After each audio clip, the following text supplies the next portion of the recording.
Hoy hablaré con un periodista y escritor que se autodefine como barcelonés de pro y culé sufridor. Especializado en la Casa Real, acompañó durante más de 8 años a Juan Carlos de Borbón en sus viajes oficiales. Ha formado parte de las redacciones del Correo Catalán, El Periódico de Cataluña o El País, y en el 2013 se convirtió en el primer director de La Vanguardia, refrendado en referéndum por su redacción. Otros tiempos en los que referéndum no era una palabra prohibida. Bienvenidos a La Fábrica, hoy Màrius Carol.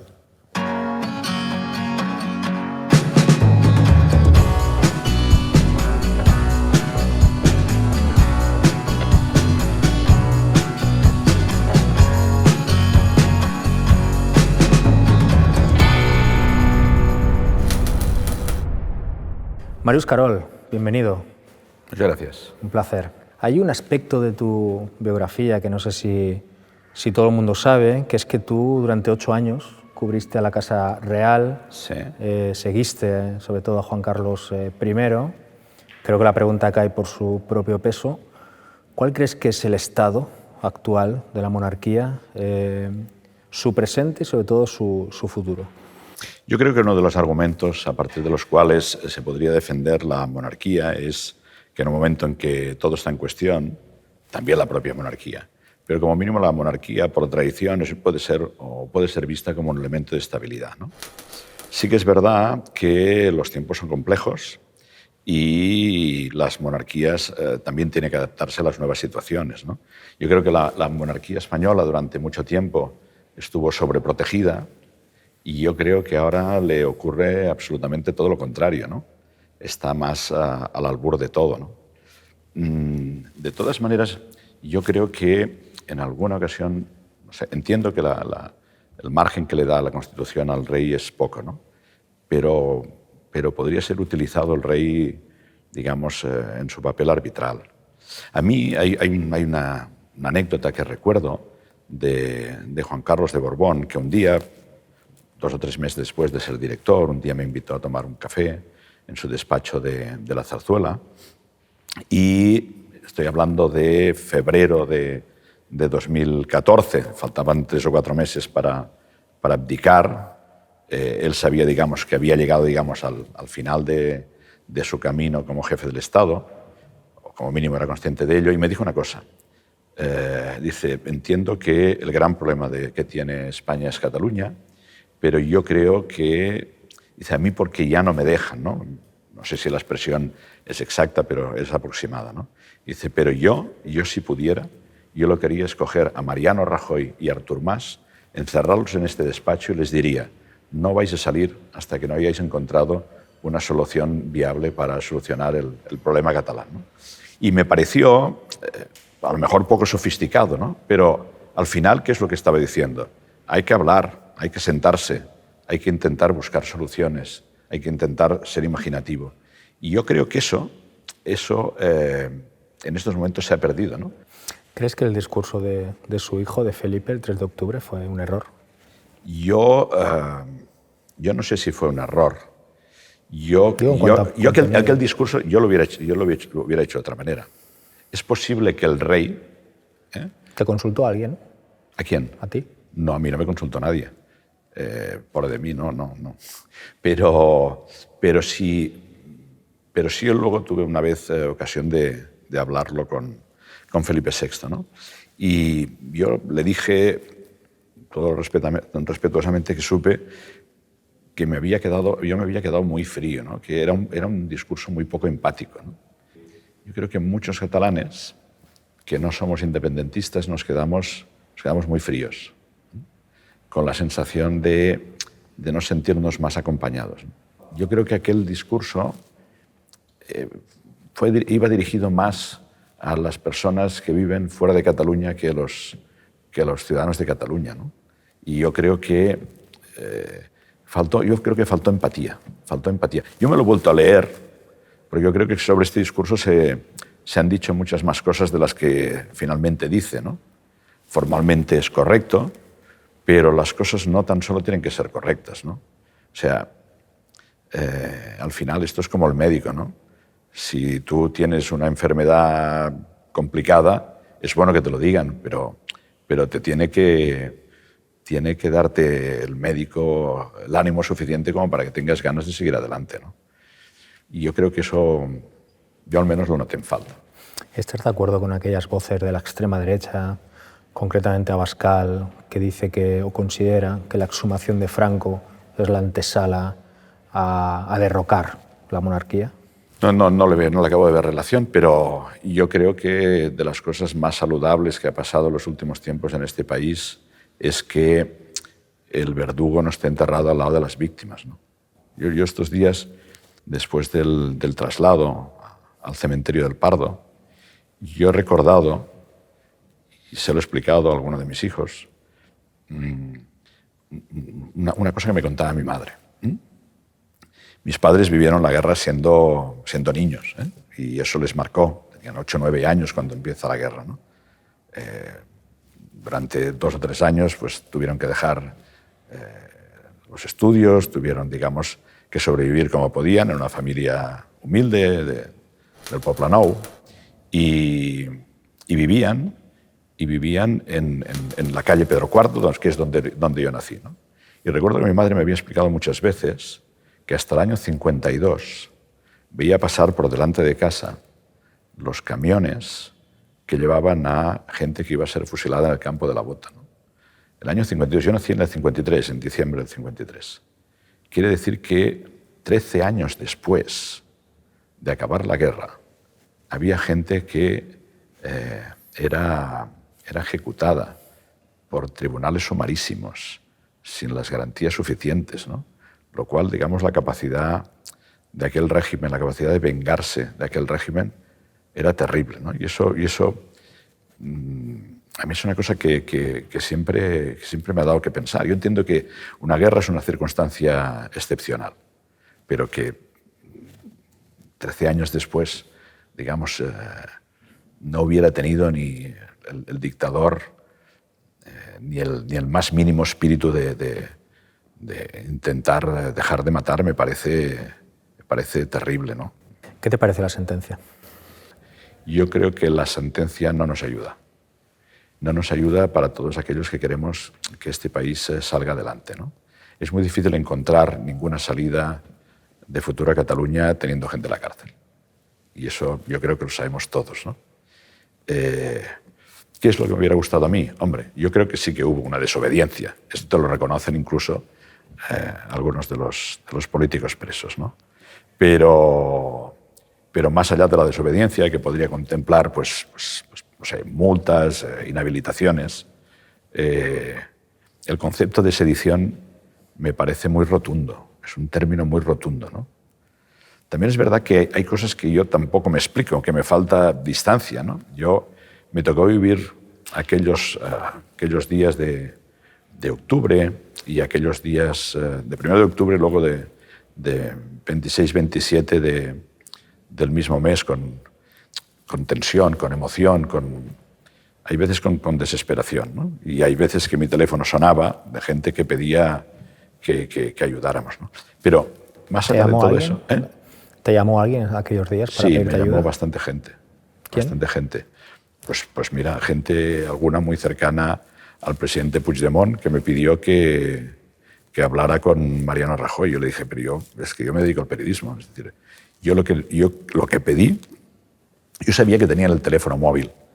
Es curioso, pero Rajoy y Puigdemont no tuvieron el teléfono móvil hasta que se produjeron, digamos, los atentados. Los atentados de agosto, ¿no? Es un ejemplo de que allí había una relación casi inexistente, ¿no? O sea, el móvil se lo das a cualquiera con el que vas a tener una cierta relación. Ahora hay un presidente del gobierno y un presidente del gobierno. Lo lógico es que tuvieran una línea continua, ¿no? Y caliente, ¿no?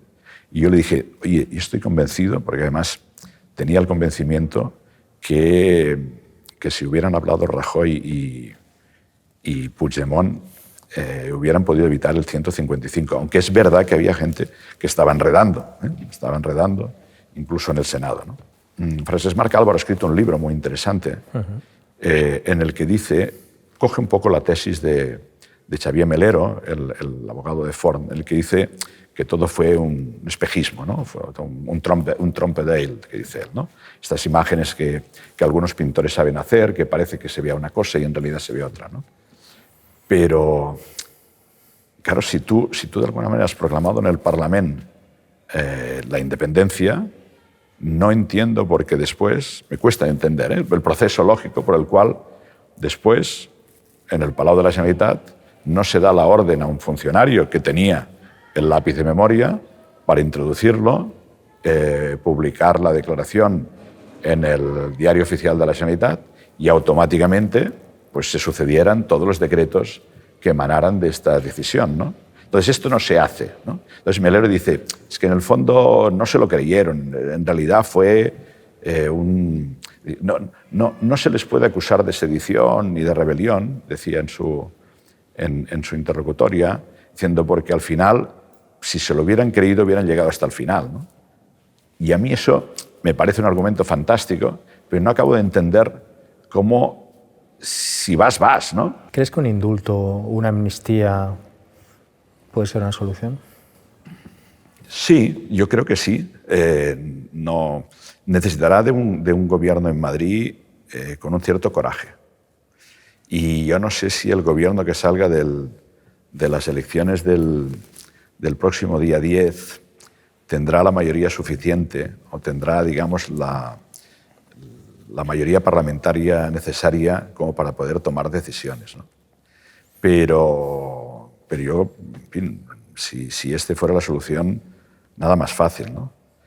Es verdad que todo esto se puede enredar o podemos ver cosas que ayuden a ir bajando la tensión. Es decir, si se aplica la ley, podríamos ver que, por ejemplo, los Jordis, prácticamente a final de año, pudieran ya estar pasando la mayor parte del tiempo en su casa, ¿no? El que lo tendría más largo sería Junqueras, que le falta más tiempo para el cumplimiento del 25% de la pena, ¿no? Y tendría que estar un año, no sé, o 15 meses o 16 meses más en la cárcel, ¿no? Se nos haría muy largo. Yo creo que habría que buscar, más allá, digamos, que el día que veamos salir los Jordis, yo creo que eso es un elemento de distensión, pero deberíamos ir solucionándolo todo con un pacto. Yo no sé eso, no sé cómo se hace, ¿no? Pero me lo puedo imaginar. Pero alguien debería estar ya haciendo algún papel. Yo entiendo que en estos momentos, ante unas elecciones, todo el mundo se pone estupendo y todo el mundo dice lo que piensan que el electorado va a recibir mejor, ¿no?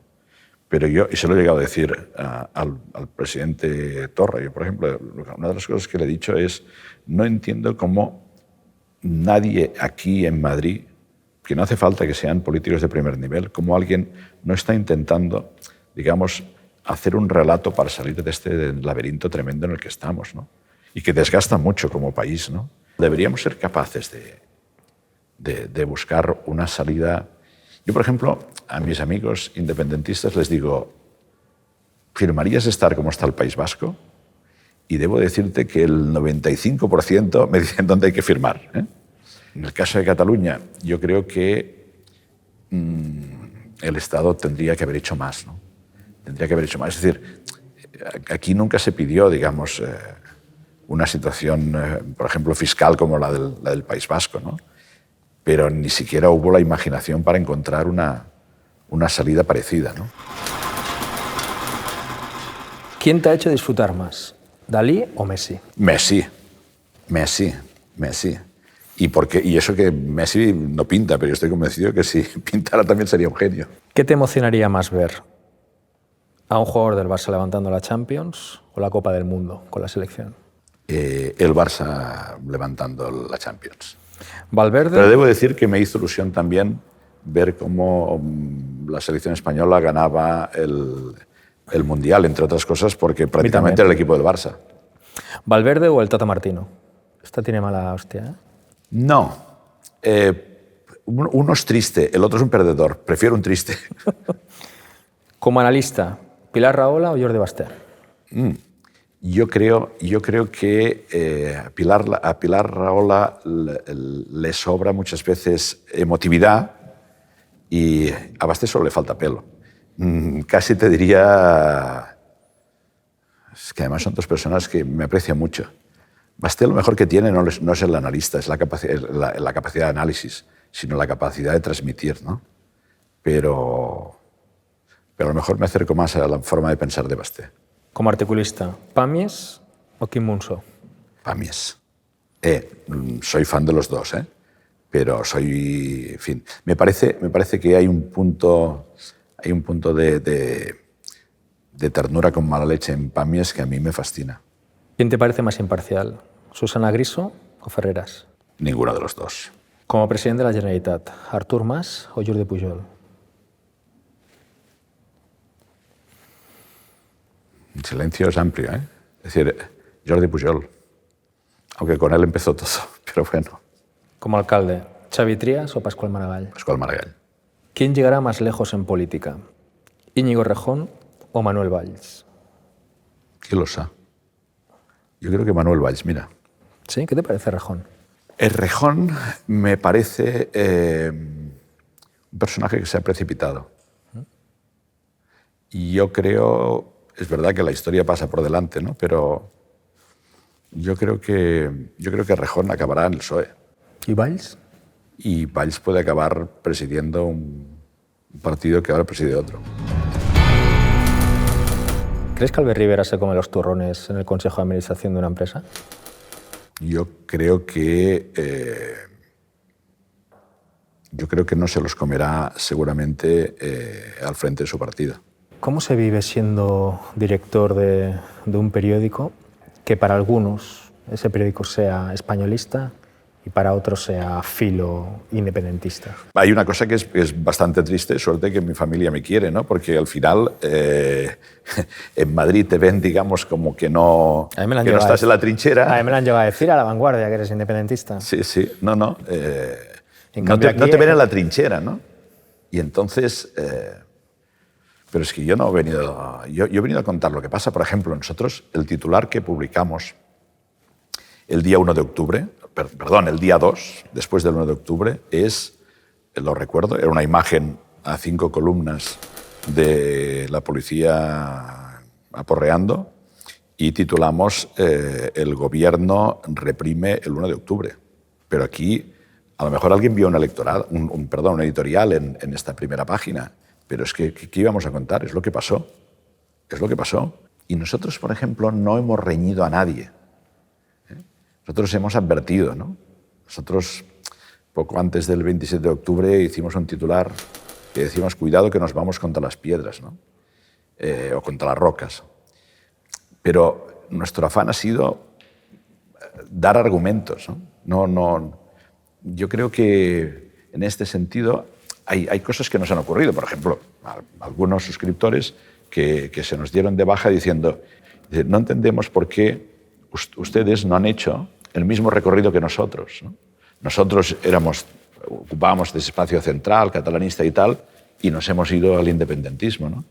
Yo le decía, es que los medios de comunicación intentamos ser un reflejo de la sociedad, y esta sociedad, queramos o no, es aquello que decía, es plural, es aquello que decía Gaziel, ¿no? Los periódicos tenemos que intentar ser espejo y reflector. Espejo para que la sociedad se reconozca, pero reflector para iluminar aquellos aspectos que nos parecen que hay que resaltar, ¿no? Y eso lo hemos intentado. Hace unos días pediste en una editorial bastante tajante la dimisión de Torra. ¿Sigues pensando...? Sí. Yo más que la dimisión pedía que lo dejara. Y yo creo que Torra... Yo he hablado con él y desde un punto de vista intelectual es una persona, en fin, agradable, que se puede hablar, se puede discutir, pero creo que no se ha acabado de creer el cargo. Y yo creo que, o sea, eso de ser héroe por accidente no funciona. Es decir, él ni tenía la vocación política, es más un activista y él te lo reconoce, ni tenía la vocación política y yo creo que muchas veces se le nota, digamos, que lo pasa mal, ¿no? Que lo pasa mal. Y lo acaba pasando mal, digamos, las personas que somos aquellos que somos depositarios de sus decisiones, ¿no? yo creo que este país sería bueno ir a unas elecciones, porque yo creo que tendremos que volver a contarnos más pronto que tarde. ¿Y quién crees que debería comandar la Generalitat? Pues el que quieran los catalanes, pero yo me gustaría que fuera alguien que tuviera un proyecto claro de futuro y un proyecto integrador, que se atreviera a decir las cosas por su nombre y que a lo mejor dijera, oye, que, en fin, si este que gana es independentista, que le pudiera decir al pueblo catalán que, oye, pues lo hemos intentado, pero a lo mejor necesitamos una generación y que hoy por hoy lo que tenemos que hacer es hacer que nuestras fortalezas nos permitan ser lo que hemos llegado a ser en un momento dado, que es uno de los motores de Europa, ¿no? ¿Qué te ha parecido el papel de los medios de comunicación de todos frente a las imágenes que hemos visto estos días? Cargas, violencia... Yo, por ejemplo, de la nota que hicieron, la firmó mi comité profesional, con lo cual no los voy a deslegitimar, ¿no? Pero hay alguna referencia que yo no estoy de acuerdo. El sexto punto yo creo que es bastante mejorable. ¿Qué dice? Bueno, yo creo que el sexto punto viene a excusarse. Viene a excusarse de cómo los medios han dejado de hacer las cosas, ¿no? Creo que los medios tienen que hacer las cosas con honestidad. Y luego hay también un punto de ingenuidad. Es decir, hemos asistido a unas imágenes de una violencia tremenda, pero por las dos partes. Por las dos partes. Yo creo que aquí hay un momento, y a mí me consta, el miércoles, tanto la Policía Nacional como los Mossos tenían temor, verdadero temor de que pudiera haber una desgracia, ¿no? Afortunadamente, bueno, pues ha habido violencia, pero lo que no ha habido, digamos, son gente especialmente... Hay gente que ha perdido un ojo, y seguramente esto que estoy diciendo hay que ponerlo subrayarlo, ¿no? Pero yo hay imágenes que he visto que me han causado tremendo dolor. Y yo, como además, en fin, creo que los policías no son los malos. No hay malos en la vida. Es decir, lo que hay gente y hay situaciones, ¿no? Y la policía hace su trabajo. Entonces, deslegitimar a la policía a mí me parece siempre un mal negocio para un gobierno. Y eso es de las cosas que a mí me duelen, por ejemplo, de Torra, ¿no? Torra no ha ido a ver a los Mossos. A mí se me ocurriría. Incluso por si tiene que decir alguna cosa que no les guste. ¿Qué te parece el tsunami democrático? ¿El tsunami democrático? No me lo han presentado, pero en democracia la gente tiene rostro. También es verdad que lo que ellos pretenden tiene riesgo. Cuando he preguntado quiénes son, no, es una ingenuidad por mi parte, ¿no? Pero lo que te dicen es gente, no es especialmente gente joven, es gente que ha estado en muchas batallas políticas y que la tecnología les permite blindarse. Hay una cosa muy interesante, de las cosas que pongo en valor del tsunami, que no pongo casi ninguna, pero de las que pongo en valor es que en un momento dado, cuando había la concentración en el aeropuerto a las 11:30 de la noche, hay un momento que alguien toca el pito y se van. Porque al final que alguien tenga esta autoridad, bueno, en fin, te da un puntito de tranquilidad, ¿no? ¿Cómo crees que irá el PSOE este 10 de noviembre? Tengo ¿Crees duda. que a Sánchez le supondrá algún tipo de coste negarse a hablar con el gobierno de Cataluña? Me da mucha rabia que la gente esté calculando los partidos si le interesa o no, digamos, hablar del 155 o hablar de no sé qué. O sea, yo creo que el tema de Cataluña no va de creerte que este es un problema que hay que resolver. Al final es un arma electoral. Que al final lo dramático es que es un arma electoral. Claro. Hay una cosa interesante. Solo habló 2 días Sánchez del 155 y luego no ha vuelto a hablar. Y yo sé que alguien lo llamó y le dijo, ¿qué estamos haciendo, no? ¿Quién? Yo supongo que alguien de... ¿IZ? Sí, posiblemente. Cuando imaginas una mesa de diálogo, de negociación entre España y Cataluña o entre gobiernos, ¿qué tipo de mediadores o qué nombres como mediadores te surgen? Yo creo que lo más importante es que quien hace el trabajo, porque al final quien se van a sentar van a ser, digamos, los que en aquel momento estén al frente de las instituciones. Pero yo creo que hay un trabajo muy importante que hay que hacer, que es el trabajo previo. El hacer borradores, el mirar cómo salimos de esta de la mejor manera, cómo hacemos los discursos, hasta dónde llegamos, qué hay que decir, qué palabras, qué... O sea, yo creo que eso tiene que hacerlo gente que esté en la pomada, pero que sus nombres sean irrelevantes. Porque ha pasado en todas las situaciones de la historia, quien al final ha acabado... Hay una diplomacia de los hechos que no acostumbran a ser, digamos, los que luego salen en la foto quienes la hacen. Jordi Basté. Un crack. Pedro J. Ramírez. Un prestidigitador. Los prestidigitadores, como sabes, siempre tienen truco. Gabilondo. Comunicador. Maruenda. Un listo. Ada Colau. Una seductora. Jordi Pujol. Una tragedia. Artur Mas. La segunda parte de la tragedia. La Vanguardia. Está ahí. El Periódico.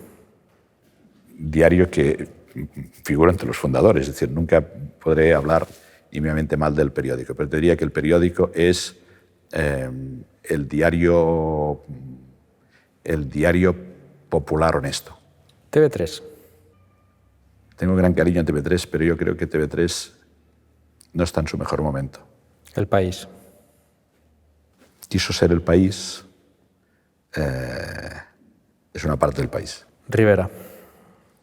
Perdido. Arrimadas. Lost. Arrimadas. La sombra alargada de alguien que se ha perdido. Casado. Un superviviente. Puigdemont. Una voz en el desierto. Cayetana Álvarez de Toledo. Una malísima, entre comillas. Santi Vila. Le fallaron los frenos. Uriol Junqueras. Un hombre que espera. Pablo Iglesias. Me cae muy bien Pablo Iglesias. Tengo buena relación con él.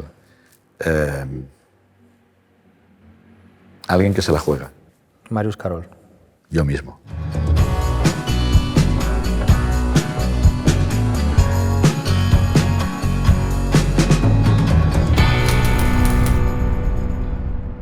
Marius, te voy a proponer... Oye, llevas al revés esto, ¿eh?